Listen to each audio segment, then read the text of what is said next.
All right, joining us in the studio, head of the Cebu Relief Distribution Hub, the Director General of TESDA, or Technical Education Skills Development Authority, Secretary Joel Villanueva.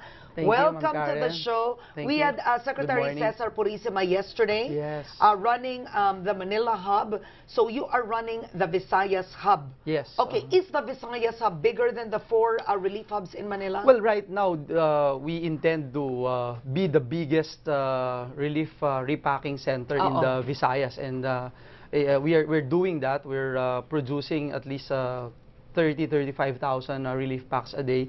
We work around the clock, and just to give you an idea, right now we have produced more than 265,100 relief packs. That is as of 6 a.m. in the morning, and 211,930 relief packs were already deployed, dispatched, meaning they're already on its way or in Samar, Leyte, and some parts of Region 8. So the style in terms of packing is like the style in Manila? Almost the same. Mano-mano? Almost the same mano-mano, but I'm very proud of our system there because we have assembly lines wherein we from the end, from the rice to in the middle for the sardines, the sachets of coffee, and then when it gets to the end of the table, you have the sack already. So when it gets there, dire-diretso na and deployed.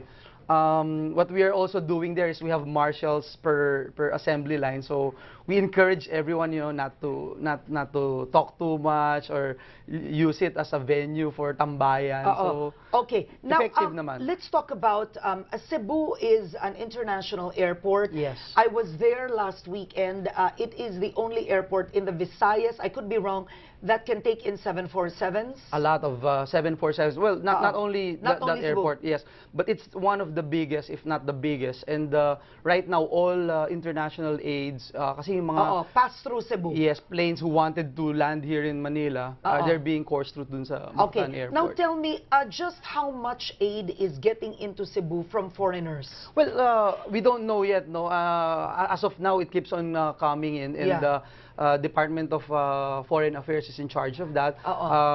We have also the center, when we put up the center upon the directive of the President, we don't want to affect any operations by the DSWD or the LGUs, the city or the provincial government. Kasi iba ang, it's more of a reinforcement. Yeah, let's say I saw an Emirates flight there was OSAID, FedEx, all foreign aid.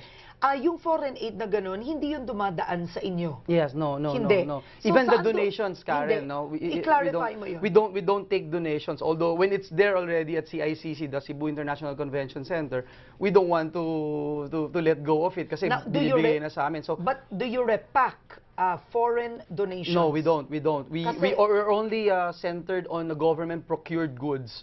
And we're giving it to the SWD, the donations, because we don't have a department there that assorts or process the goods being donated. So let's say this was the issue. I mean, there were volunteers I've spoken to that when foreign aid comes in, let's say it's a big relief pack. I mean, there could be imported soup. Suddenly there's like imported chips. Alam mo yun, it's a more expensive pack. Yes. May flashlight, medyo mas bongga ang pack. What is the standard operating procedure with that pack?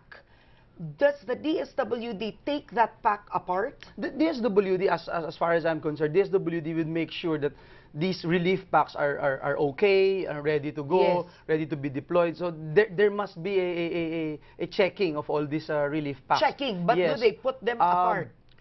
Do they lessen the pack?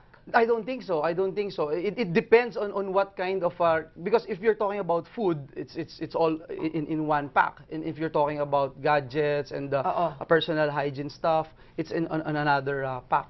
So what you are packing is essentially 6 kilos of rice. Yes. Is it 8 pieces of? It's actually 10 pieces. So we pack at least 6 kilos of rice.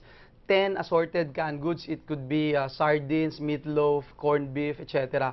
And then you have 8 sachets of coffee. Yes. And then noodles. We don't pack noodles in Cebu. Bakit? In Cebu Hub. In Manila, they pack noodles. That's why we add 2 more canned goods. Okay. And then how does this go? Are you concentrated on a certain part of Leyte? Yeah. Well, we're concentrated in sending it through the pier, because Mandaue City is very near the pier. Pier 1 is in Cebu City. Pier 3 is in Mandaue City. There's one also in Liloan.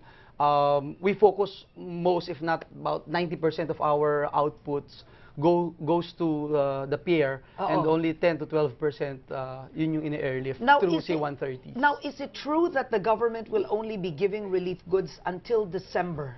That is the decision that would be made by DSWD. But I think up to now, the marching order is still to produce more relief packs. And I'm still calling on our volunteers to please help us in Cebu International Convention Center. You don't need to call. Just go there and help. And help, please. Okay. Now, why are the relief packs for every 2 days? I mean, this was a comment I've been hearing. Why not give relief packs for 7 days? Well, there are some reasons behind it. And this is what I heard from some of our officials. Now, when you give out relief goods, and of course, you don't know the weather. In Tacloban, for instance, it rains a lot. So, pag nabasa din yun, baka hihingi lang din ulit. So, every 2 days. And you mean rice? Yes, rice, for instance. And we were told that, you know, from day one, when the President directed us to put up this center, November 14, when I got the MO, we were tasked to produce at least 275,000 relief packs every 2 days.